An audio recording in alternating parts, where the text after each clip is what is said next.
Bo'lgan qancha ukajon? 4800 aka. 4800 davra o'tib ketdi. Bitta narx aytaman. 4000 bo'lsa 5 mashina. 4200. 4200 emas ukajonim. Birdan mana tushib olsanki, o'zing yaxshi bilasan-da bu mashinalar narxi. 4200 emas, 4100 dollar bo'ladimi? Bor. Barakami? Baraka. Bo'lib turganlaringizda yangi robotchi Damaskus sotuvdan. Damaskus yillarga kelayotgan bo'lsa 2018-yil. Mashinamiz juda ham ideal holatda turibdi. Baland holatlarga kelsak 60-70% atrofida ekan. Mashinamiz bitta ichki navorotlarni ham ko'rsatib o'taylik.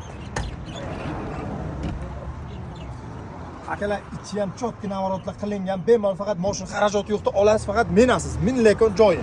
Mashinamiz kraskalarga keladigan bo'lsak, 30% shu atrofda 35% shunday kraskasi bor dedilar. Taxminan mana shu yan tarafida kraskasi bor ekan. Qolgan joyda kraskasi yo'qdi dedilar. Javobni so'radilar.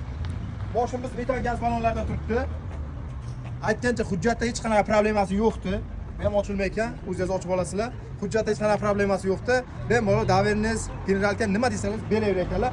Mashinamiz Samarqand shahrining mashinasi. Juda ham ajoyib, akkuratni haydalgan, faqat shu tarafda kraskasi bor dedilar. Ko'rib turganlaringizdek, bilasizlar Samarqandliklar nimaga qisqatib Damasda garmetal bo'lmasa, bu Damas emas. Yurgan kilometrlarga keladigan bo'lsak 90 mingga ekan, hali bir kunga yetmabdi dedilar. Egalarning nomini qoldirganimizda bemalol olib qo'yishingiz mumkin. Yana akkauntinglarni pul solib turinglar-da. Bemalol o'tayotgan joyi bor ekan. Shoshilib qolasizlar, bundan arzonlari yangi robotchida. Bizni kutasizni unutmanglar. Dashxatlar ollaydi.